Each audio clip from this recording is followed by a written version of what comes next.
Assalamualaikum warahmatullahi wabarakatuh. Salam sejahtera untuk Ananda semuanya. Semoga Ananda dalam keadaan yang paling baik untuk hari ini. Nah, sedikit pantun untuk hari ini. Pembukaan dari mata kuliah MSDM Sektor Publik ini. Ayah kerja dasinya di bawah. Ayah yang kuat, cintanya hangat. Selamat belajar mahasiswi-mahasiswa saya. Semoga kita tetap semangat. Nah, dan pada kesempatan kali ini kita akan membahas tentang konsep dasar manajemen sumber daya manusia sektor publik. Sebelumnya kita sudah membahas tentang perspektif administrasi publik, manajemen sumber daya manusia dalam paradigma OPA, NPM, dan MPS. Nah, sekarang kita masuk saja ke pembahasan pertama kita. Nah, kita masuk ke definisi manajemen sumber daya manusia. Menurut Mathis dan Jackson tahun 2008, beliau mengatakan bahwasanya manajemen sumber daya manusia itu merupakan suatu sistem manajemen yang sengaja dirancang untuk dapat memastikan bahwa potensi atau bakat semua individu dalam organisasi dapat diutilisasi secara efektif dan efisien. Nah, sedangkan menurut pendapat Gues pada tahun 1987, salah satu bentuk kebijakan organisasi yang sengaja dirancang untuk memaksimalkan integrasi semua unsur dalam organisasi tersebut. Nah, membangun komitmen pegawai terhadap organisasi, prinsip kelenturan dalam pelaksanaan fungsi manajerial dan pekerjaan yang flexibility. Untuk menghindari kekakuan serta pencapaian kualitas baik dari sisi proses pelaksanaan maupun hasil dari pelaksanaan pekerjaan. Itu menurut Gues. Nah, definisi yang terakhir menurut Anthony Kekmar dan Pirwi 2002, beliau mengatakan bahwasanya MSDM itu merupakan bermacam-macam tugas berkaitan dengan usaha untuk memiliki, melatih, mengembangkan, memotivasi, mengorganisasi, dan memelihara pegawai. Kita masuk ke pembahasan berikutnya. Kita masuk ke pembahasan mengenai fungsi-fungsi dari manajemen sumber daya manusia. Nah, fungsi yang pertama yaitu adalah perencanaan. Perencanaan untuk kebutuhan sumber daya manusia. Nah, fungsi perencanaan kebutuhan sumber daya manusia ini setidaknya meliputi dari dua kegiatan utama, yaitu yang pertama adalah perencanaan dan peramalan permintaan tenaga kerja dalam organisasi, baik dalam jangka pendek maupun dalam jangka panjang. Nah, yang kedua adalah analisis jabatan dalam organisasi untuk menentukan fungsi dan tujuan keahlian, pengetahuan, dan kemampuan yang dibutuhkan dalam organisasi. Nah, fungsi MSDM yang kedua yaitu staffing sesuai dengan kebutuhan organisasi. Nah, dalam tahapan pengisian staf ini terdapat dua kegiatan yang diperlukan, yaitu yang pertama penarikan atau rekrutmen calon atau pelamar pekerjaan. Sedangkan yang kedua adalah pemilihan atau seleksi para calon atau pelamar yang dinilai paling memenuhi syarat. Sedangkan fungsi yang ketiga, penilaian kinerja. Dalam penilaian kinerja ini dilakukan dua kegiatan utama. Yang pertama adalah penilaian dan pengevaluasian perilaku pekerja. Nah, yang kedua, analisis dan pemberian motivasi perilaku pekerja. Kita lanjut, fungsi yang selanjutnya. Fungsi yang keempat adalah perbaikan kualitas pekerja dan lingkungan kerja. Nah, ini berfokus pada 3 kegiatan strategis. Yang pertama, menentukan, merancang, dan mengimplementasikan program pelatihan dan pengembangan sumber daya manusia. Yang kedua, dalam perbaikan kualitas pekerjaan ini, memperbaiki kualitas lingkungan kerja. Yang ketiga, memperbaiki kondisi fisik kerja guna memaksimalkan kesehatan dan keselamatan pekerjaan. Fungsi MSDM yang kelima adalah pencapaian efektivitas hubungan kerja. Nah, ini bahwasanya dalam organisasi itu seharusnya membuat standar bagaimana hubungan kerja yang efektif dapat diwujudkan. Dalam hal ini terdapat 3 kegiatan utama, yaitu yang pertama, mengakui dan menaruh rasa hormat atau respek terhadap hak-hak pekerja. Yang kedua, menetapkan prosedur bagaimana keluhan pekerja dapat disampaikan. Yang ketiga, melakukan penelitian tentang kegiatan-kegiatan dalam sumber daya manusia, manajemen sumber daya manusia. Nah, ini sedikit gambaran tentang 11 poin dalam fungsi-fungsi manajemen sumber daya manusia. Ini sumbernya adalah Rocky tahun 2003. Jadi di sini ada 11 fungsi. Yang pertama yaitu perencanaan atau planning. Yang kedua adalah fungsi pengorganisasian atau organizing. Yang ketiga yaitu fungsi pengarahan atau directing. Yang keempat adalah fungsi pengendalian atau controlling. Yang kelima adalah fungsi pengadaan atau procurement. Yang keenam adalah pengembangan. Sedangkan fungsi yang ketujuh adalah kompensasi.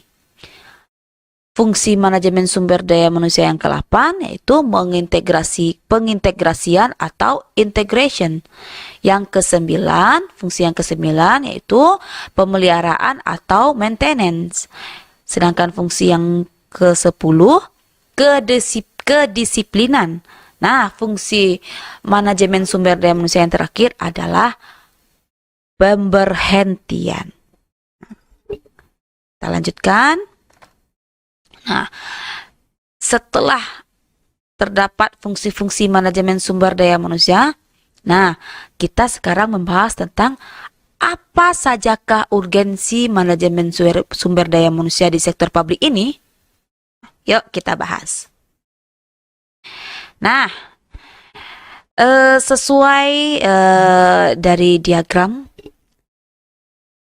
terdapat faktor-faktor yang paling menjadi masalah untuk melaksanakan birokrasi. Nah, yang pertama adalah faktor, ini lihat seperti gambar di belakang saya, atau di samping saya ini, ada garis putus-putus. Nah, ini merupakan 3 faktor yang paling menjadi masalah untuk melaksanakan birokrasi atau bisnis. Yang pertama yaitu tidak efisiennya birokrasi pemerintah. Yang kedua adalah buruknya etos kerja birokrat. Sedangkan faktor yang ketiga adalah kemampuan untuk berinovasi yang sangat kurang dari birokrat. Oke, dari sini sudah dapat kita gambarkan kira-kira apa saja faktor yang paling menjadi masalah dalam pelaksanaan bisnis atau pelaksanaan birokrasi. Kita masuk. Nah, ini kita masuk kira-kira apa sih yang terjadi di Indonesia? Nah, dari 5 indikator ini, ternyata Indonesia berada di urutan ke-9. Kalau hitung dari bawah, urutan ke-4. Kalau dihitung dari atas, urutan ke-9. Nah, indikator yang pertama adalah kualitas pelayanan publik. Indikator yang kedua berdasarkan kualitas pelayanan aparatur. Sedangkan indikator yang ketiga adalah tingkat kemandirian dari tekanan politik. Indikator yang ketiga adalah kualitas rumusan kebijakan dan implementasinya. Indikator yang kelima, kredibilitas komitmen pemerintah. Nah, pada tahun 2016, Indonesia terletak kalau dari bawah ya, urutan keempat setelah Kamboja. Nah, ini diambil dari The World Bank pada tahun 2016. Surveinya ya. Oke, kita lanjut. Nah, kalau dilihat dari indeks persepsi korupsi pada tahun 2017, Indonesia terletak di urutan keempat paling korup. Ya, di urutan keempat. Nah, ini nih perbandingan di negara-negara Asia. Indonesia di urutan keempat. Nah, ini trennya. Yang pertama skornya 32, naik di tahun 2012, 2013 bertahan di 32, 2014 naik ke skor 34, di 2015 skornya naik lagi 36, di 2016 naik lagi sedikit 37, di 2017 37. Oke, lanjut. Nah, sekarang kita masuk ke prinsip dasar manajemen sumber daya manusia sektor publik.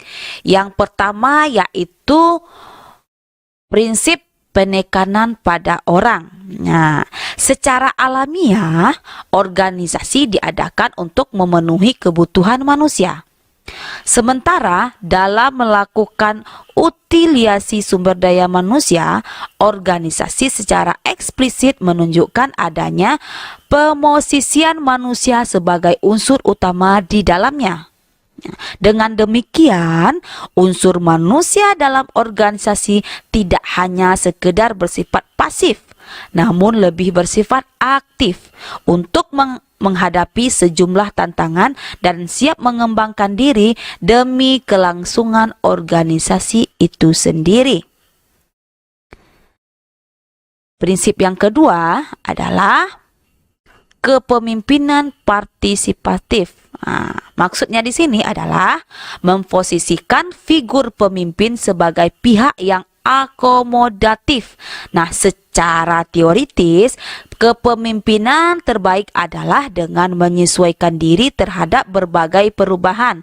Nah, ini disertai tingkat pelibatan diri pada semua level organisasi secara intensif dan dengan kemampuan membentuk lingkungan yang kreatif.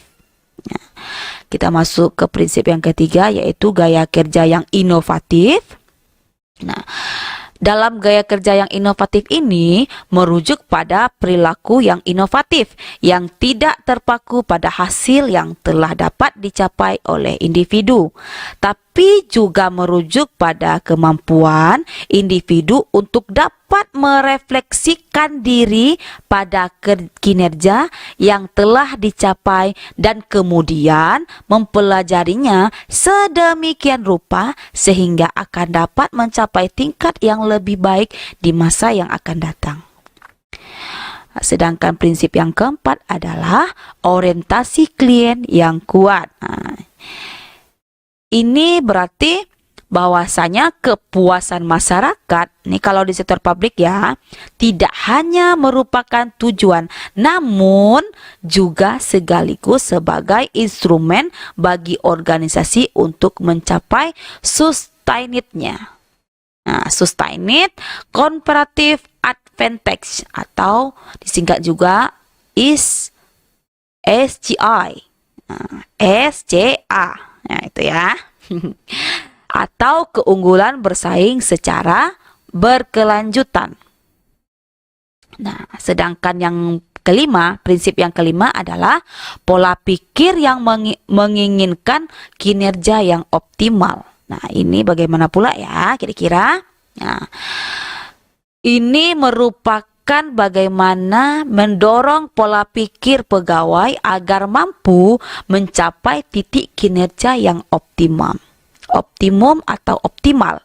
Nah, mindset menjadi konsep yang sangat penting untuk menunjukkan bahwa persepsi, sikap, dan perilaku individu memiliki kejelasan arah dalam pembangunan kesuksesan organisasi. Nah, ini mindset menjadi konsep, menjadi konsep yang sangat penting. Oke. Selanjutnya, kita masuk ke tujuan-tujuan manajemen sumber daya manusia menurut Sadili tahun 2010. Ada 4 tujuan, kata beliau.